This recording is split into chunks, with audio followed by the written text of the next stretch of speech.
Good morning. Here at CSL, there are 7 core values that we use to guide spiritual practice. We focus on one of those each week. The 7 are love, healing, oneness, abundance, spiritual growth, service, and diversity. And today we're focusing on healing, and there's a lot of healing needed in the world right now. You may notice we have 13 candles burning on the stage in honor of the 13 American service members who lost their lives this week. You can add to that the 160 Afghan citizens, everybody in Haiti, and all of the pain in the world right now can just feel overwhelming. And we have no idea what to do with our desire to help heal all of that pain. And so we light candles and we say prayers and we connect with that compassion in our hearts and allow that to inspire whatever action is ours to take to help alleviate suffering in the world. Ultimately, though, healing happens within our own consciousness.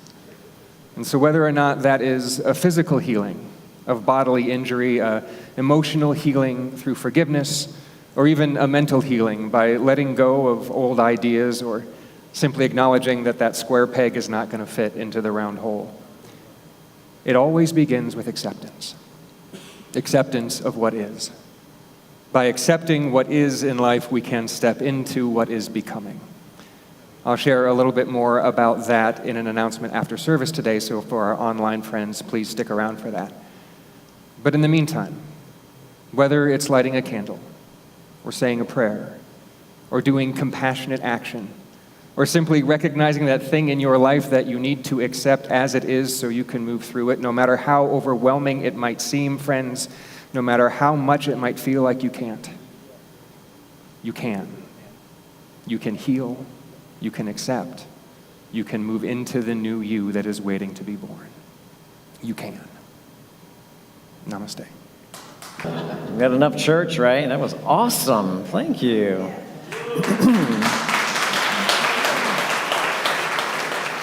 Okay. I'm going to ask the people in the room to just indulge me for a minute while I speak to our online viewers. So just go to your happy place for a minute. I'll be right back with you. Hello, all you people out there in internet land. I trust you're having a good day and enjoying our service thus far. We know that you have a lot of choices on Sunday morning for content on the web, and we also know that most of it isn't really very good. So, thank you for choosing the good choice for CSL Fort Lauderdale. I appreciate you being here very much. Now, here's the thing. Post-pandemic, we would like to continue to offer content. In fact, we have many plans to expand the online content that we have, but we've noticed, as we're watching you, watching us, that right after the Sunday lesson, you go offline. And we don't want you to do that. So here's what we'd like for you to do. I'd like for you to stay to the very end, because not only do you get the full experience of CSL, you also find out more about what's going on. And secondly, we'd like for you to support us financially. We need your support to continue our work, and we want you to value what you're viewing. So if you're getting something out of what we're giving to you, consider giving something back, please. And we also know that when you press that donate button on Facebook, that it takes you off the live stream. So do it when it feels right for you. And just so you know, our goal here is to have at least a minimum of 500 people online viewing each week from countries all over the world. So help us reach our goal. Tell a friend to tune in. You'll be proud of what you see, obviously. We won't let you down. Thanks for your patience, people in the room. Now we can get on with our lesson. So we're still using the book of the month because it's the last Sunday of the month, and the book of the month is For the Love of God. And this week, the essay that I chose to really talk about is by Shakti Gawain. Now, Shakti is not her birth name. She changed it after she had a mystical experience. She was born Carol Louise. Carol Louise Gawain. So just so you know, it's a common practice for people to change their names after they advance spiritually and have some kind of a breakthrough. Catholics do it after confirmation, right? Indigenous people do it, like the Aborigine tribes in Australia. They change their name once they reach a different level of spiritual growth. Even I changed my name. I mean, I was born Jaime Lipschitz, and who wants to be a Jaime Lipschitz when you can be a Dr. Chris Michaels? Kidding. Anyway, I guess that's what Carol Louise thought. She says, I'll call myself Shakti Gawain because that sounds more spiritual.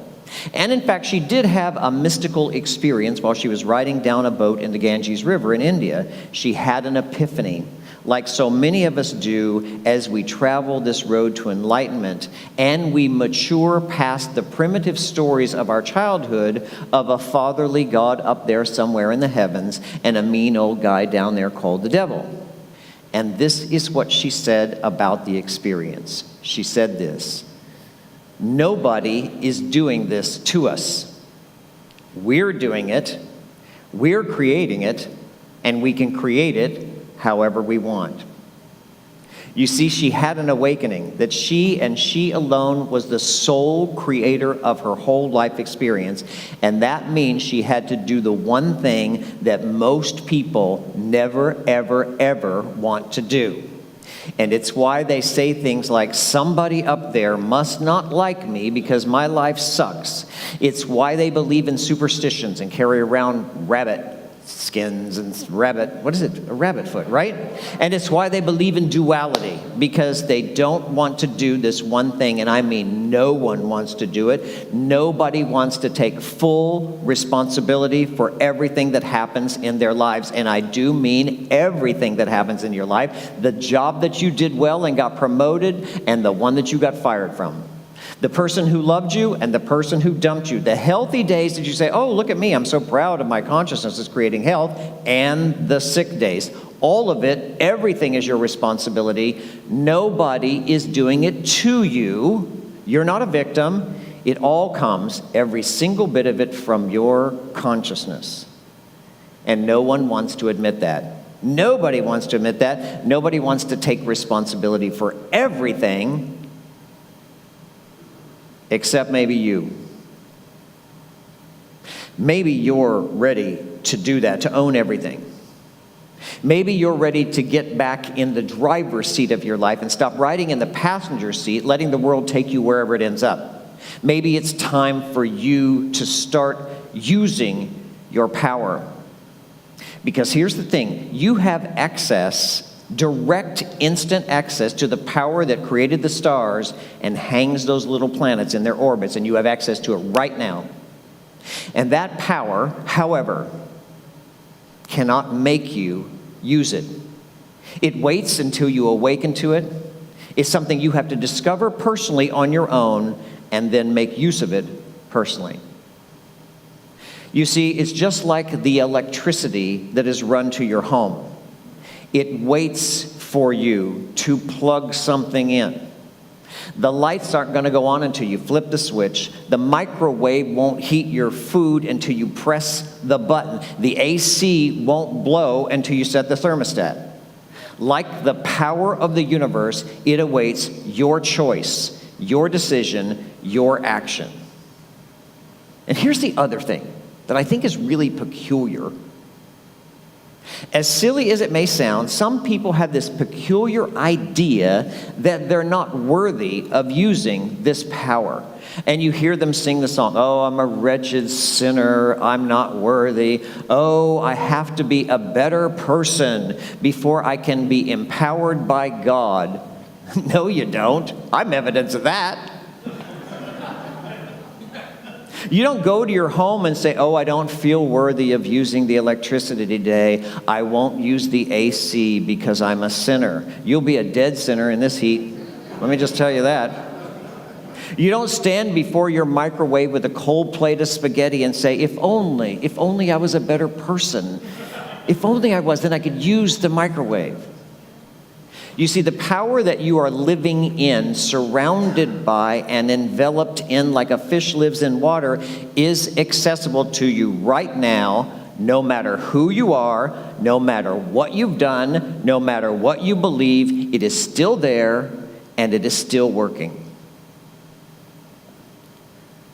Check this out. Listen to what Carol Louise wrote about it. Shakti Gawain. She said, I started taking complete responsibility for my life, creating it moment by moment. But then I realized it wasn't really me creating, but a higher power that's in everything in the universe that creates everything working through me. This is good news, people. You don't have to do any of the work yourself. The power that works through you does the work. All you have to do is believe in it and let it do its thing. It works through you. So I started doing these power walks through my neighborhood when the pandemic hit. I quit going to the gym, and I decided I'm going to do like 3 or 4 miles 3 times a week. Yeah, so I'm doing that in my neighborhood. Started doing that again this week. And I ran into my neighbor. Lives about 3 houses down on the left, and she stopped me to tell me the story about her husband, who was just diagnosed with a rare form of cancer. He's been in the hospital for 3 weeks. He's been intubated, and she asked me, because she knows I'm a minister, she said, would you pray for him? And I said, well, let me ask you this first. Do you love your husband? And she said, yes. I said, do you want him to get well? And she said, yes. And I said, because here's the thing. I'm a man of great faith. And if I pray for him, he's going to heal. So you need to know that that's going to happen. So if you love your husband and you really want him to come home, I'm happy to do the work for you. But you've been married a long time. You want to rethink this? And she said, no. I know, you've been married a long time. Are you sure you love your husband? You want him to heal? Because don't ask me to do this prayer because he's going to get well. He's going to come home. And she laughed and she said, yes, I love my husband. I believe that's true. And yes, please pray for him. And I walked away from that encounter, and I said these words. And so it is. And so it is. Love is the healer. Love. And all things can be healed. Now, I have to be honest with you because, I'm Chris Michaels, and I never tell a lie. So I did have a little bit of time in my own consciousness getting clear about his wellness and his perfection and his health and his right to experience health, because this is my neighbor, and I did notice that in the last election that there were political signs in his yard that were for the guy that I didn't vote for. And then I had to remember, God is not a Republican. God is not a Democrat. God is not an independent. God is this. God is a power that has no limit and a love that has no condition. That's what God is. A power that has no limit, a love that has no condition. So I told her husband would heal, not because I believe there's some deity up there who's going to look down on him and grant him a favor, but because I know how to use this power, and I know that her belief and mine matched with the entire universe, who's on the side of wholeness and healing, and for the fullest expression of all in perfect health, I know with that combination, we cannot fail. Use your power. Don't wait. Take the wheel and drive your life right back to wherever your heart leads.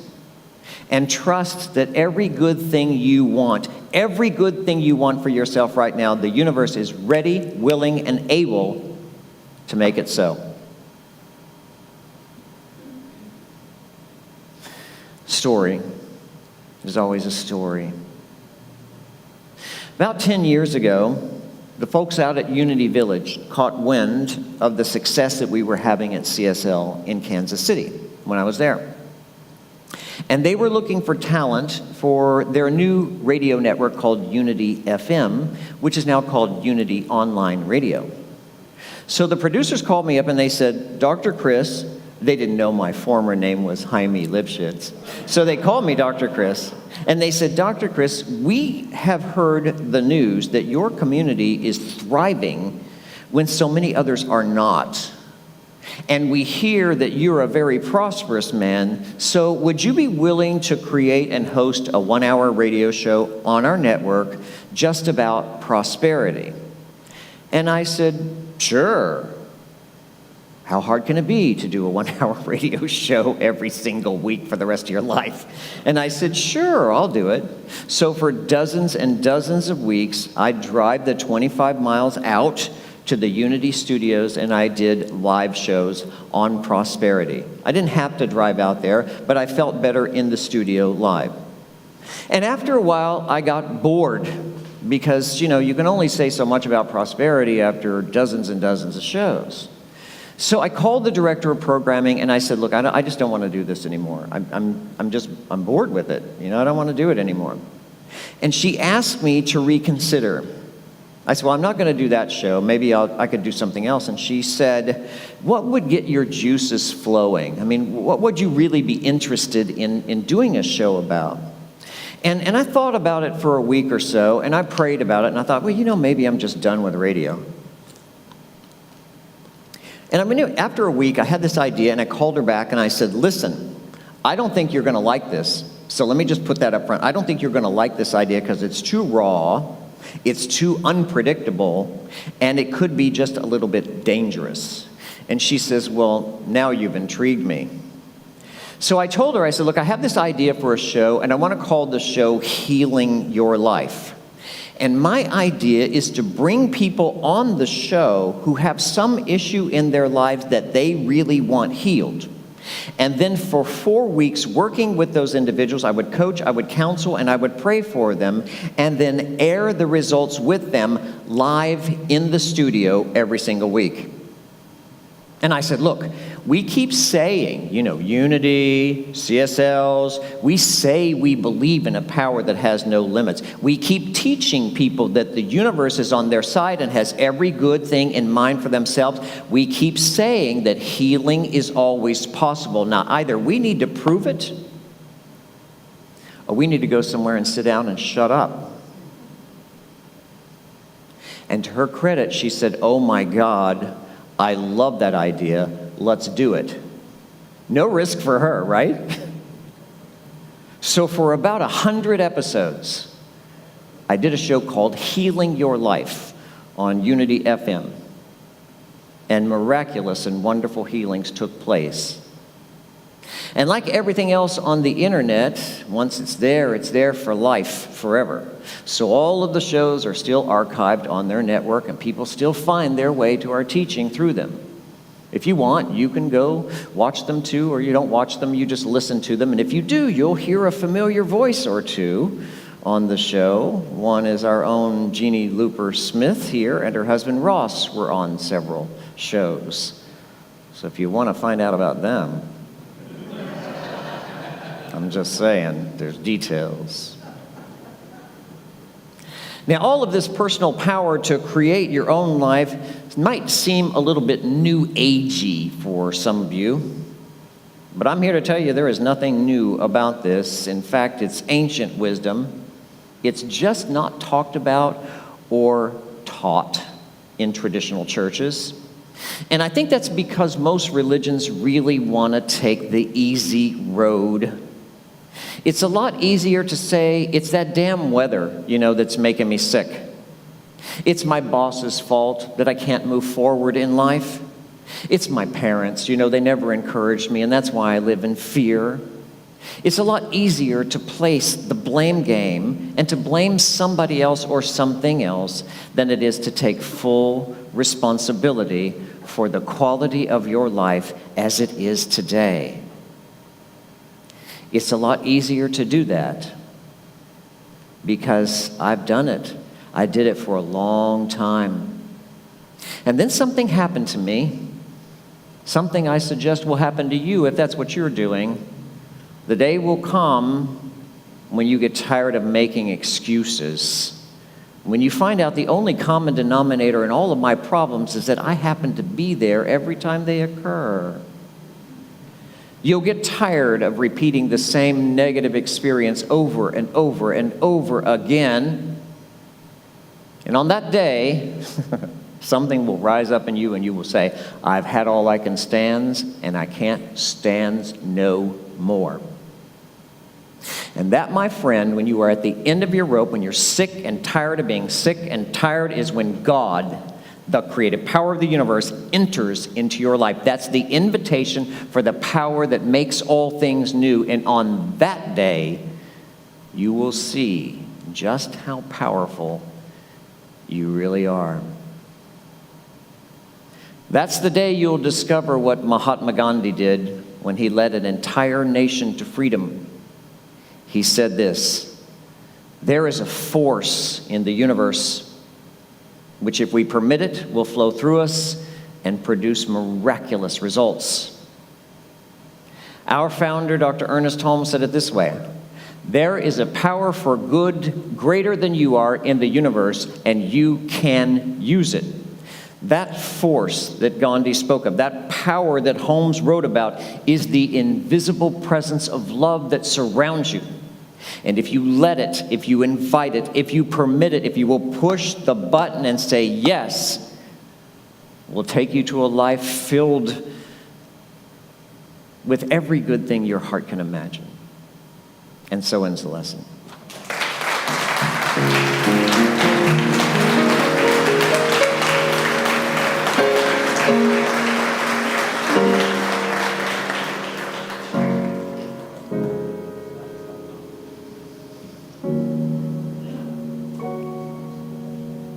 We do a lot of talking in life. We talk to our friends, we talk to our lawyers, we talk to our doctors, we talk to our family. We're always looking for somebody outside ourselves to give us some advice, to show us the way, to lead and guide us. We forget to stop and listen, because inside is the presence of God. Inside is the wisdom you seek.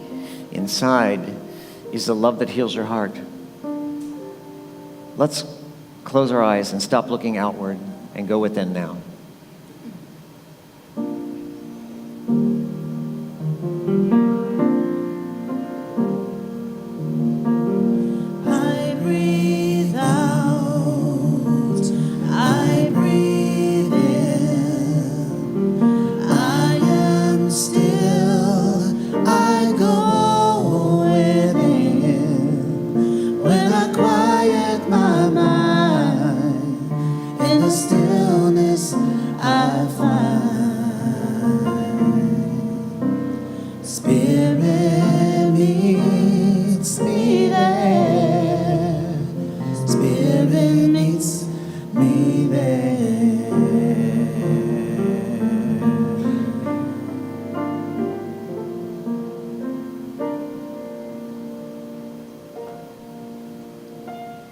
Life has a flow to it, a beauty, a grace. And when we're in alignment with it, we go with the flow. It's like floating down a river on a raft of love. It's easy, it's joyful, it's adventurous, and it's fun.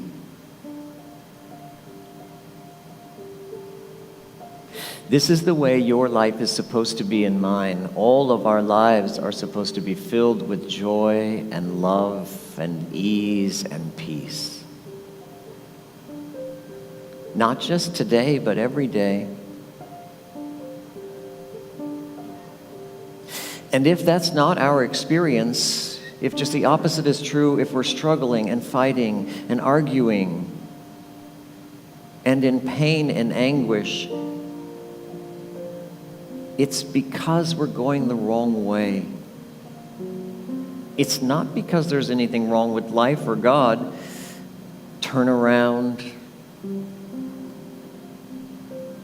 and go towards love. Go toward that which brings you joy.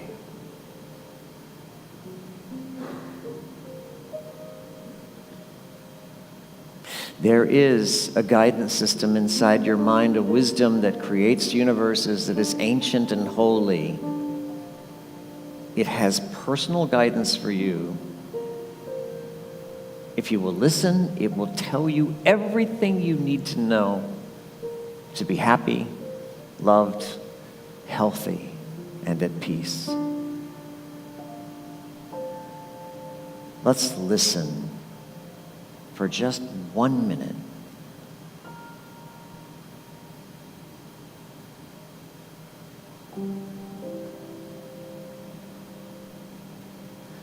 Let's make a choice today to let love guide us. Let's make a choice today to turn toward joy. Let's stop being impressed with all the things that we think are wrong with us and broken. Let's turn to the light and be healed. Right now, in this instant, it can be so. And so it is.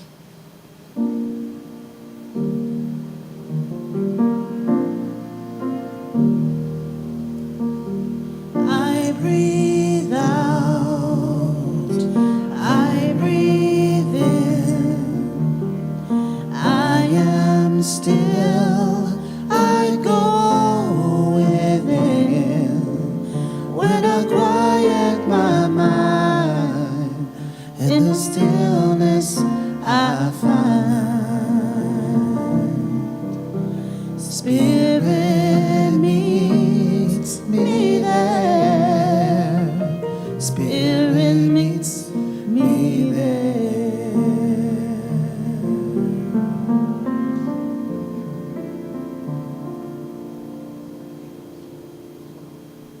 So we close with our affirmation that says, say it with me, please. I live the life of Spirit, and Spirit lives life as me. Let's know this together. There is a spiritual universe and spiritual beings which live in the universe that have manifested physical human bodies on a planet and called that life. But in truth, what is visible about us is a small portion of the greater truth of who you are and who I am. We are God making its entrance into the world in unique, never again repeatable, in all of time and history beings. Individual experiences of love and joy and ease. And this is the way nature designed us to be, each bringing a gift, a unique purpose, a unique pattern, a unique way to love and experience joy like no other person can ever. Our only task in this journey as spiritual beings in human bodies is to experience the fullness and the richness of life, is to be what we were designed by God to be, to experience all the love and all the joy, and then return to love in the end. This is our place, this is our purpose, this is our destiny. You are in love. And so it is. We'll see you again next week, same time, 10:30 a.m. Eastern. My pleasure to be with you this morning at CSL. Thank you for watching, and thanks for supporting CSL. If you'd like to know more about us, check us out on our website or social media. Blessings.